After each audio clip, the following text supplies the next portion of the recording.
for tuning into From the Cowboy State podcast. As always, I am your host, Michaela Getz. This is a University of Wyoming Extension Agriculture and Natural Resources podcast. Today, we are joined by none other than Ms. Ali Cox. Ali, if you have not heard of her, started the company Noble West, which just went through a rebranding she shared with us about 3 years ago, give or take. And they really focus on marketing in the agriculture food sector. So if you have any interest in that, please be sure to go to her website. She shares that at the end of the episode, but it is wearenoblewest.com. Check it out and don't hesitate to follow her on LinkedIn and reach out with any questions you may have. If you have any specific questions for me, you can always reach me at mgetz@uwyo.edu. But let's go ahead and dive into season 3, episode 5. So, Ali, thank you so much for joining us today, first of all. And go ahead and please just give me a little bit of intro about yourself, where you started out in your career, and where you are today with Noble West. Yeah, for sure. Well, thanks for having me. I love this. I think, as I mentioned earlier off camera, Wyoming is definitely a special place in my heart. And there's a lot of beans grown in Wyoming, and bean marketing is something that I've been doing for 20 years. So I just really have a lot of affection for the state. Just a little bit of background. I'm a fifth generation farmer from the Central Valley of California, and our family grows trees as well as row crops. So we have and fresh produce. So tomatoes and beans. We have apricots. We have almonds. So a few cherries, walnuts. My husband and I also have a farm management business as well as a harvesting business for almonds and walnuts. So it is fall, which means we are almost wrapping up. There's just a few lingering walnut orchards out there. So obviously, agriculture is something that's near and dear to my heart. And I just feel very fortunate that I've been able to kind of marry my tradition as a fifth generation farmer on both sides of my family now professionally, because Noble West is an agency that does advertising and marketing and is fully intentional in marketing food and food and agriculture. So we really love what we do and just feel really blessed to do it. I feel very blessed to lead this team, and we're growing by leaps and bounds every single year. So it's been really a pleasure. And we've worked probably across 20 different commodity types since I started the business 18 years ago. So Wow. I also am putting all of my experience working in agencies in New York City for 10 years to good use, but within our agriculture industry. Absolutely. And that sounds like quite a diverse portfolio of crops or just agriculture products. I mean, normally people are siloed maybe into one or two, but you have a whole array for your background. Yeah, exactly. Exactly. Perfect. So you have built Noble West into a leading marketing consultancy. And you talked about your experience in New York that you've brought to this, everything there. But what really inspired you to create that from the ground up? And what gaps were you seeing in agriculture marketing that weren't being covered? Great question. What really the first that I've always had obviously my love for my family and our family heritage. Although I did leave for 18 years to move to the city because I think I just needed to spread my wings a little bit.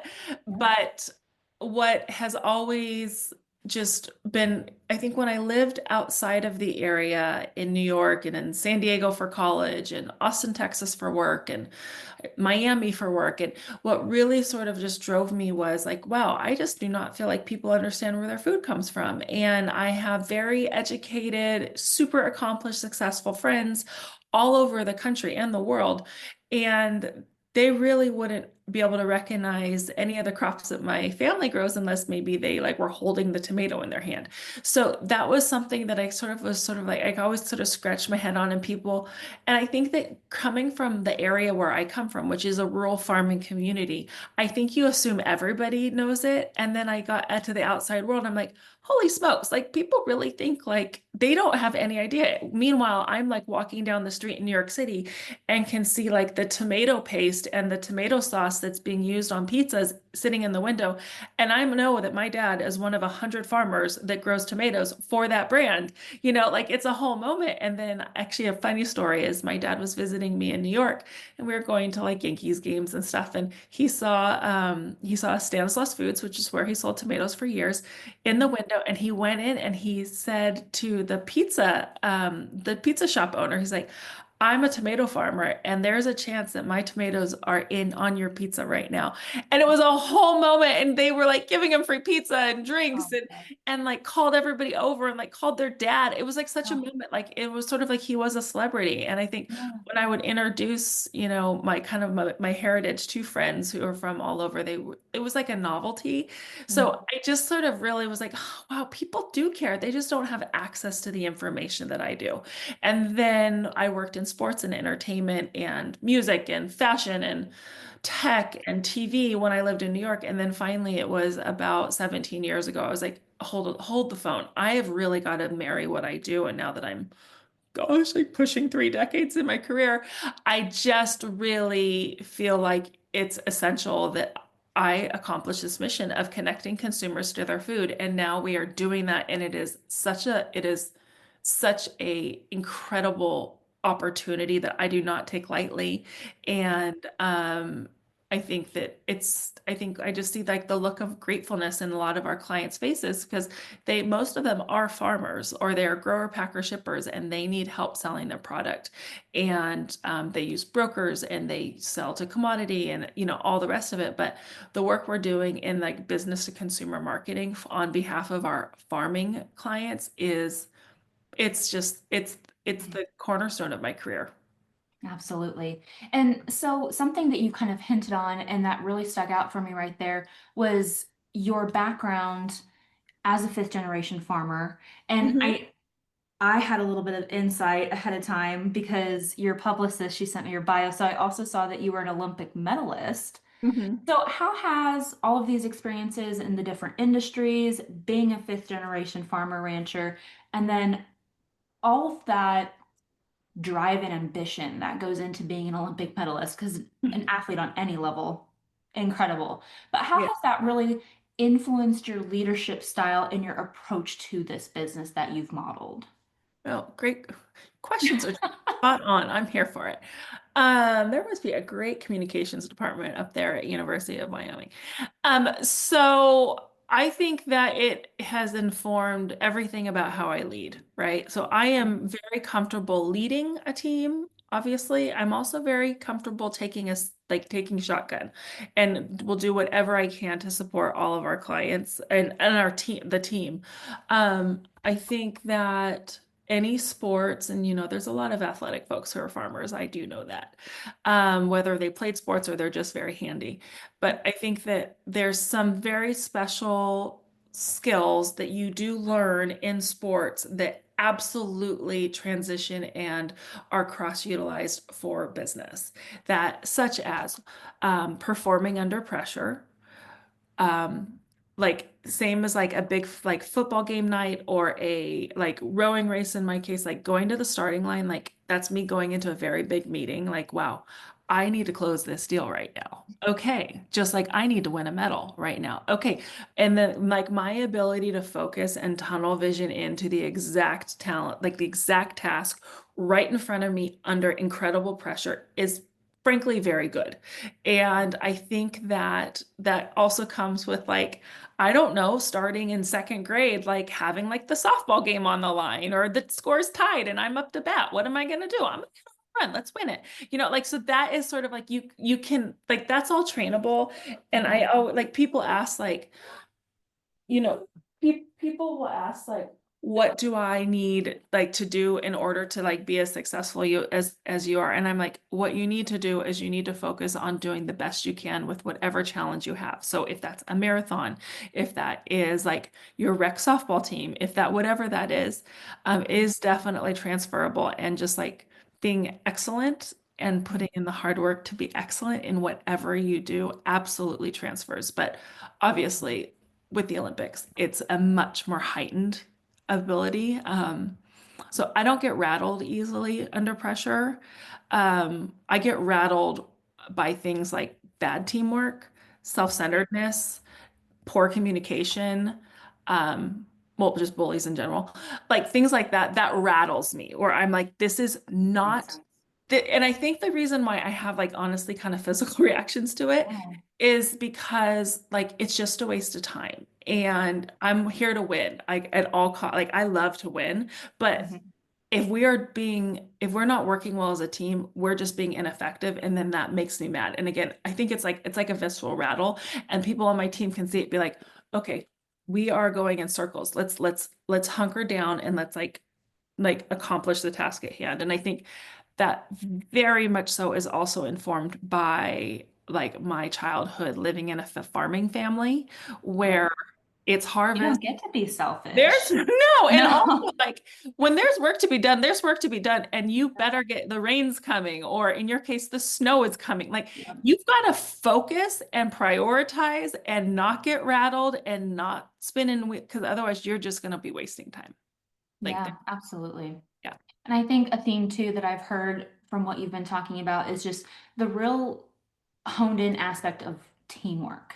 yes, Like you hinted on, like you can take the driver's seat or you can ride shotgun yeah, as long as time isn't being wasted. And I think that is such a key component you learn in sports growing up, whether it's because I swam for 14 years. So whether it's swimming, whether it's track and field, whatever it is, even though you might have these individual events you do, you're still working together for the greater good of the team. yeah, you need points on the board at that swim meet. Are Yes, you are absolutely. you going are you going to get like scared that it's tied and you're the last race of the day, or are you going to say, "Let's go. I got this. You can do this." You like are you going to go into positive self-talk mode, or are Mhm. you going to just spin your wheels? That is something that I think in business people do not understand enough.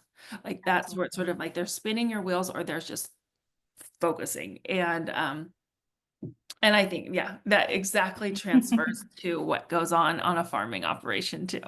It does. It really does.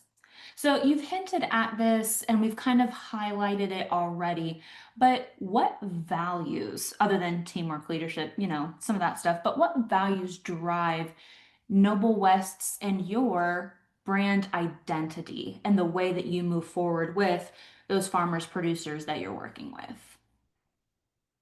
Well, I mean, our values as an agency is to be audacious, never settle, do the right thing, and put people first and people first. So that to me is those are not hard values to live by. Now, some days they're harder than others because I have to make tough calls that can impact them, right? There's different themes and threads that you're pulling on in any given day. But I think that our values and who we are as a company really resonates with our clients. Like it's a definite, and that's part of our, like we rebranded to Noble West 3 years Mhm. ago from my Oh, name.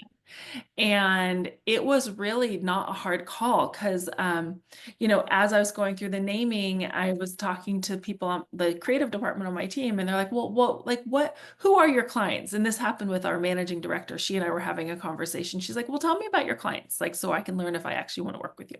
And I was like, our clients are like cowboys and cowgirls. Like they are not afraid to like do the hard work. They're not afraid of risk. They believe in themselves. They typically are wonderful people. They can be a little rogue and hard to manage in many yes. cases because that's just who they are. And that was part of the history of building out Noble West. It's like a westward sort of mentality. Like Hmm. we always say, like with noble hearts and westward thinking. Um, and it's resonated, and it's just the rebrand was a great has been excellent for us professionally and from a business standpoint. But it definitely sort of like I think our clients we have a very consultative nature, and that's because I just don't think I have a lot of fluff in me. I'm such a direct person, because I want to be successful for our clients, which Well, and I could never especially, be in politics, frankly. Let's be real. oh, nothing wrong with that. But especially with your clientele, I feel like being just straight to the point and upfront Yeah. is what gets you further than maybe other brands or agencies because farmers and ranchers, they don't want fluff. They just want No. to know the bottom line. and they No. want to get to where they need to go, you know? But Um, so what I will say is like a lot of our clients, again, our clients are hiring us because they're farmers and they want to make more money and they want to be successful, and they oftentimes want to decommoditize their crop because they feel like the way they're farming is better than others, and they're willing to see what it takes to kind of reach a consumer directly or work directly with a brand or whatnot. Um, or just push their price, frankly, to get a return on investment. Let's be real. And so I think when I walk in, it's like we're starting on second base, not home, because I'm like, I have farm credit loans myself. I understand that you're going to make the decision between this $500,000 marketing investment and paying down debt or a new tractor or a new operating line, or, I understand all that.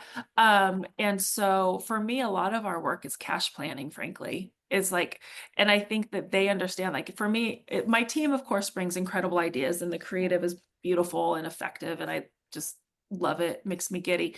But for me as the CEO, I am honestly doing more cash planning with our clients than anything else. Like, that what's makes the sense. goal? How do we work back from that? Where, Yeah. if I had this amount of money to invest, this is how I would do it. Here's what our expected return on investment will look like if you do it. Like, and that's really just more of a consultative approach. And that's why I just think that, I could never work in another industry at this point. No, that makes total sense. And you mentioned ROI, so return on investment there. I feel like, and this might just be a Wyoming thing, but I Okay. feel like sometimes producers are a little bit hesitant to, like you said, kind of do that cash planning and decide to invest money into marketing to Yeah. grow their product, to grow their operation. So, how do you help them understand that ROI and the importance of storytelling when you're either rebranding or just branding, period, for those clients? It's more to me about sales, right? And Okay. like oftentimes people be like, "Oh, I want a new website." And then of course I'll be like, "Okay, sounds good. Why? Hmm. What's it going to help you accomplish?" Or I think we need a new logo. Okay, why? Like it's definitely like, I mean, our turnover with clients is so low. Like we typically are working with clients for years. We are not like a quick turn. And honestly, our prices are too expensive to be like a quick project turn. And with AI, people don't need to pay for that. So for us, it's more of a business transformation conversation, if that makes sense. Okay. Now, of course, we do like especially if there is not a very strong in-house marketing lead, which is most of our clients the case. Not all of them, like we do work with some publicly traded agriculture companies and they have incredible CMOs and VP of marketing and there, and that's a whole different conversation because they're briefing us in, they know what the mission is, like we're giving them creative ideas to help accomplish that. That's one thing I would say, but the bulk of our clients are the owner operator or the family owned business or a big farming operation that has five different families who own the co-op or whatever. Like that is very much so the bulk of it. And those folks never have a VP of marketing. And oftentimes I have to kind of pseudo be that person for them. Yeah. Um, so that is where I think just very, very direct feedback is the only thing they need. And that's why I say like it's more business transformation. Now, of course, there's creative directors at Noble West and strategists and incredible copywriters and wonderful people who do make everything beautiful and video. And I mean, it's incredible. But like for me, it's really like, how do we make sure that they're coming to us with a business problem and how are we being a business partner to them? Now, Yeah. our method of that is through creative marketing and communications. Absolutely. Yeah, it kind of reminds me of what I was like the traditional kind of car salesman that you think of in sales, but then you also have these, digital marketing branding companies who, like you said, are trying to be a true business partner. Yeah. And you're not just selling a car to sell a car. Right. You're selling a solution to their problem and Right. meeting them halfway and working with them. And I think that's a really important detail Mm-hmm. when you're working with these folks and kind of moving forward. Mm-hmm.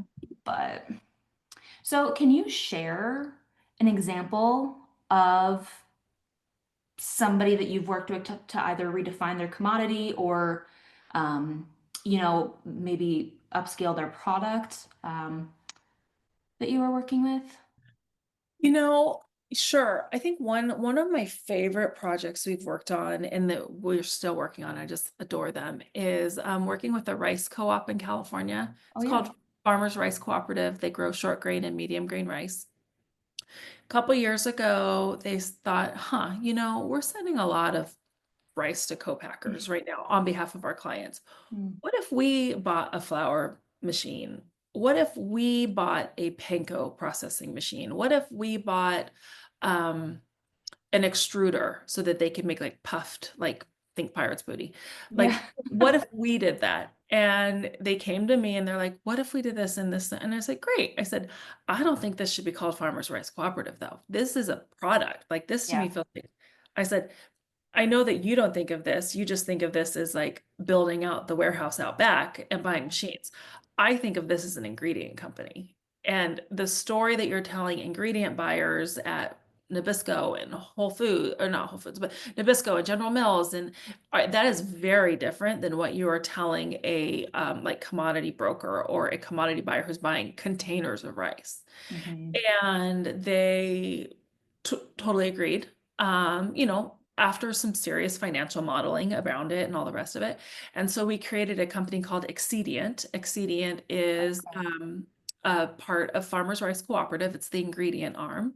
And now we go to food trade shows, and it's a totally different conversation. And they're talking to different buyers than they do for their other things. And it's been an incredible project and one where it's so fun to see them grow. And I mean, it's that like the sky's the limit because, well, number one, especially compared to their competitors, because they have their own secure supply source. They're farmers, like the Mhm. 100 or so farmers that are part of Farmers Rice Cooperative.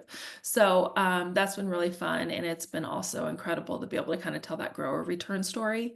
So as markets shift and the commodity market shift, we're able to kind of like talk about more of a secure, like just a different revenue line, Yeah. frankly, with a different buyer and different sort of nuances. And they have their own sort of, economic like ups and downs. But it's been really, really fulfilling. And our team is I just think the creative is just compelling and gorgeous, but also makes sense, right? It doesn't look Right. it like as you look at the brand positioning, the brand concepting, it all you can see how it ladders right up to the farmer's rice message, but it takes some nuance, and that has probably been something that I could not be more proud of. That's Mhm. incredible, and that's a great example.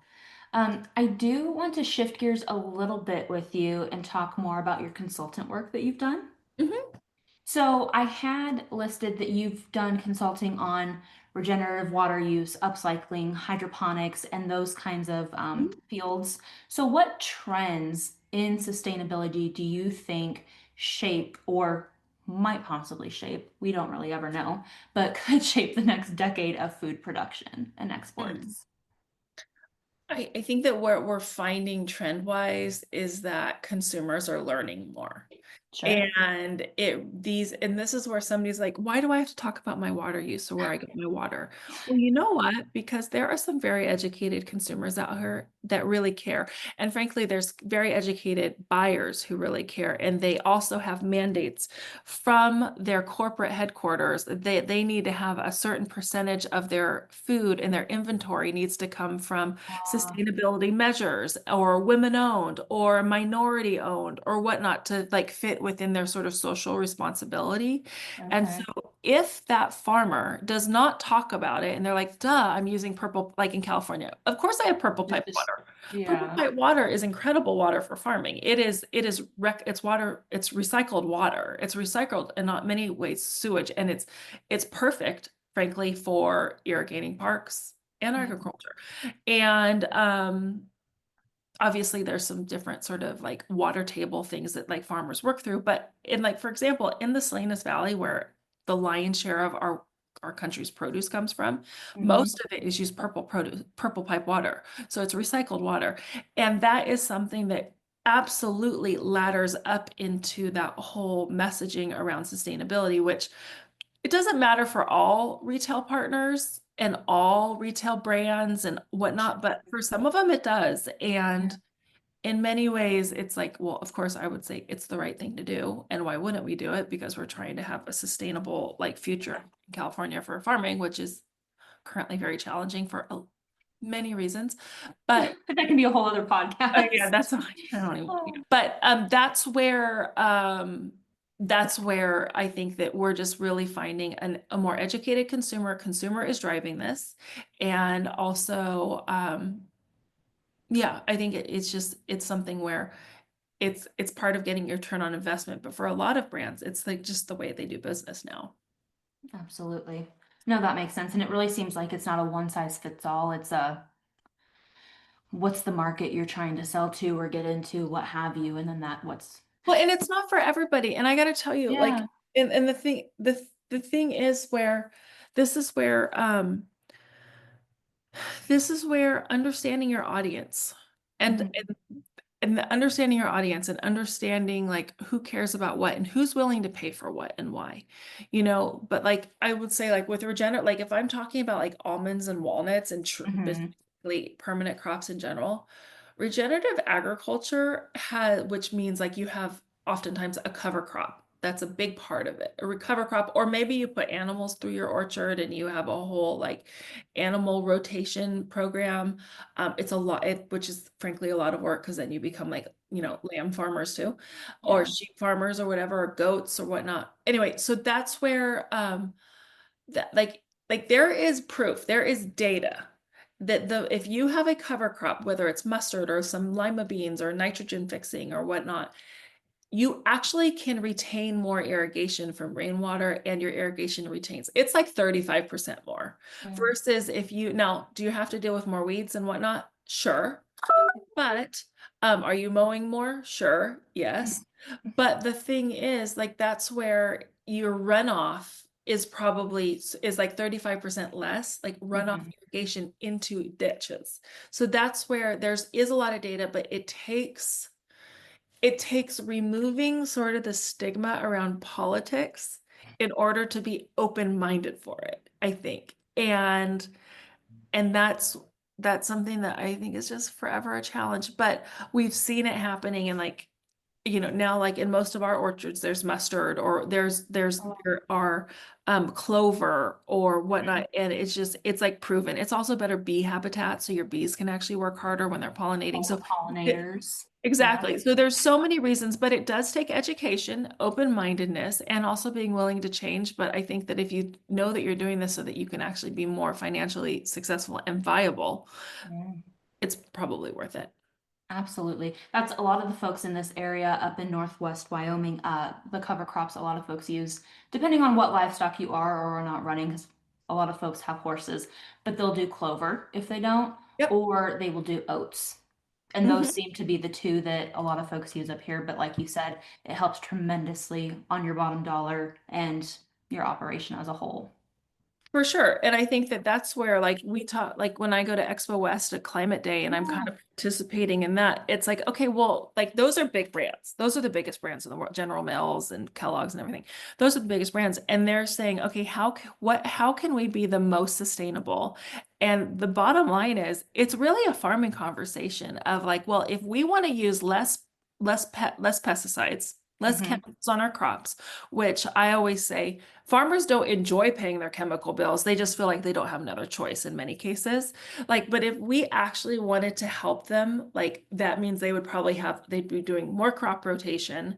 But if we are a brand and we want to give them a contract that they stick with us with, then we need to have a solution for their cover crop. So that's why like yellow pea in the Midwest, I think yellow peas are really like yellow pea, like food innovation is coming through because like that is a natural cover crop, rotational crop, not cover crop, rotational crop for wheat. And I think that's just sort of like part of it. But if farmers don't talk about this more, there will not be this sort of innovation. Absolutely. No, I think that's a huge point. Is just bringing people together and having a conversation.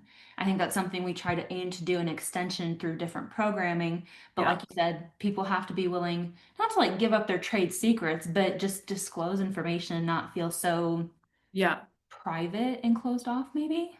Right. Right. But Right. yeah. So I want to do one more topic switch with you. Okay, just really let's quickly do here. it. And I Let's want to jog to just the fact that as a woman founder and creative leader in this agriculture sector, what advice do you have for other women who would look to step up into leadership roles in, let's be honest, a traditionally male-dominated industry like agriculture? this is where I love to be honest. Yeah. And I think, I get asked a lot of questions like women in leadership and stuff. And I'm like, can we just talk about leadership? Like, let's just talk about what makes a good leader. Now, Yeah. there are certain nuances that many women bring that I think humanize leadership and humanize the workforce, obviously. But I would love to say some tips, and I think that this is where people it is different for women and men, but it's really more about like if we want more female leaders, it's really about empowering those females to speak up, Hmm. to support what they need in the workforce, which oftentimes is flexibility, empowerment, confidence. Women typically only speak out if they are 100% confident in what they're saying, Yeah. versus men who it's like 50% of the time they're just going to take a shot. Yeah. So that's where it's sort of like I have to block and tackle to make space for my team to speak. In meetings, oftentimes I will be like, hey, you know what? I think Taylor, did you say you were going to say something? Or Sarah, did you have a thought on that? And like really just making space for that is something important. I would also say female executives hire more females typically. And so as you're hiring, like think towards that.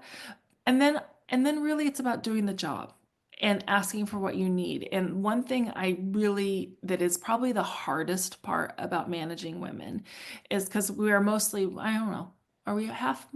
We're typically mostly women here. Right now, we do have a lot of wonderful gentlemen who are working with us, but it's really about making sure that we're empowering them and giving space, and then also like finding like and developing talent is something I really really care about. And so typically there's a lot of overachieving younger women who work with us, and it's sort of like, wait a minute, I'm getting a lot of like midnight emails. What's going on here? Like, please don't flame out. You're really valuable. Yeah. I'm investing in you, and you don't need to like overcompensate on that. The other thing I think is like just finding your voice and building that confidence. And the only way get good at having hard conversations and get good at being in big meetings is to be in big meetings. There's no other way around it. And that is something where I just like implore and challenge women to like find the other women who could be helpful in that, because if I'm being honest, we desperately need this as an industry, because Hmm. I cannot tell you the amount of client meetings I am in where I am the only woman. And I literally look around and I'm like, I am the only person that grocery shops for my family. How on earth do any of you know what you should be doing in this company? Sure. Like this Absolutely. is a it is the biggest it is the biggest blind spot in agriculture, is that we do not have more females in Hmm. leadership making decisions, because we are the target consumer. Women buy 85 for a family, they buy 85% of all consumer purchases. So Yeah. like that to me is where I'm like, am I the only one that understands how hard it is to like feed my family every night a nutritious meal and get them to all their activities and also run a business? Yes, I am, in fact. And so that that's where like my personal like understanding of like a lot of our groceries are on auto subscribe. They're on delivery. I have the same groceries by Amazon every month. I get, everything is not everything. 80% of our groceries are delivered. Like that's where I'm like, just do this, map this out. Like you have the wrong people making decisions. Like I'm in a lot of conversations right now. Value add is a trend in produce. Value add meaning like salads you can buy in a bag or veggies you buy in a bag, not like by picking it off the stand Mhm. yourself. And I'm like, of course that works well for digital and e-commerce grocery shopping. Nobody's Absolutely. touching your produce. Yeah. It's a SKU. It's on auto. There's consistency. Of Yeah. course, our target audience is working moms. Duh. No, So I that's hope. where there's this like the pragmatic part of it is Yes. like support other women so that they can be their best selves in the workforce for sure. Absolutely. And it's a much smaller scale example, but one of my coworkers, McKenna Julian, she did her ranching internship at the Hooter Ranch up here. Okay. And she, they would be calving, they would be giving vaccinations, XYZ element of P. And she had one of the women that was working on the ranch come up to her and she's like, why are you putting calves down that way? Because she was doing it just like all the men. And she's like, for our bodies, it just doesn't fundamentally work and it's not that efficient. And Oh, so like Ken's using your like, I using your shoulders versus using your body. exactly. Yeah. Exactly. And so that's what she's like. It's such a small example, but she goes, it was such a change in my lifestyle because now she married Mhm. into a livestock family. She used to Mhm. run sheep and her husband used to run cattle. And so it's just changed her whole Yeah. method of that. But And I also think that's where ag technology and ag tech yeah, adoption is going to really change things because like obviously it doesn't matter if you're a man or a woman doing that, right? And yep. then just lastly, on this is where like it really bugs me when it's sort of like we just think about agriculture as a man's industry. Because Mhm. I got to tell you, and I think everybody listening to your podcast who is in farming will be shaking their heads, yes. You Yeah. know who also signs the farm credit loans? The wife. Life.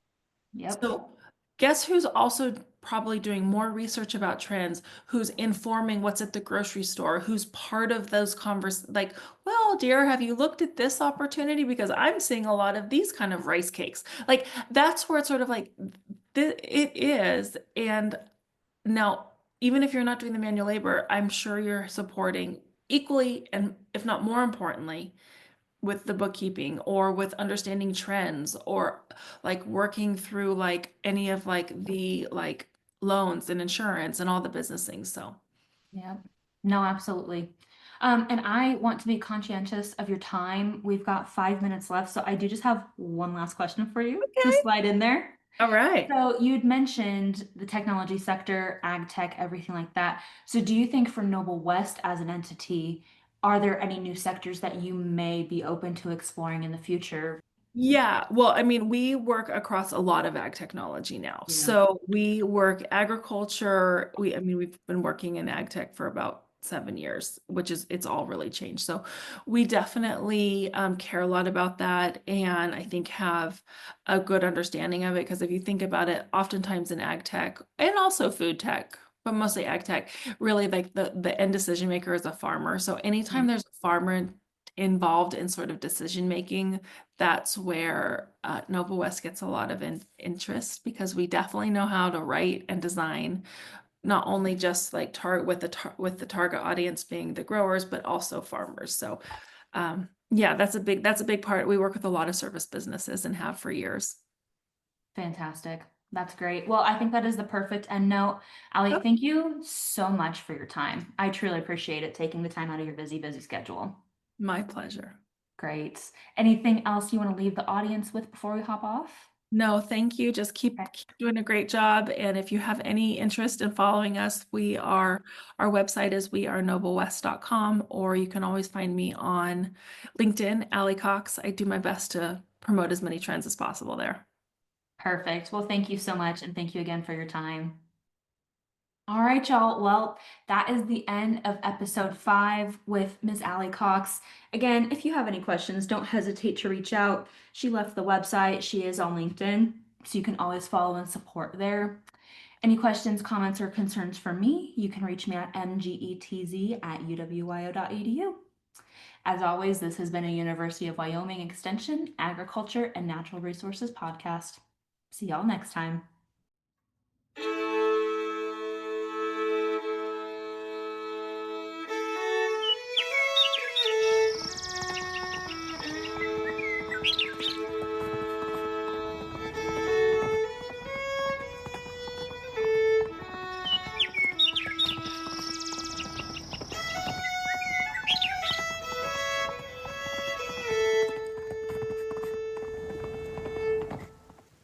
Funding for this UW Extension program is provided by the John P. Elbogen Foundation, Communities, Agriculture, and Rural Living Project Funds.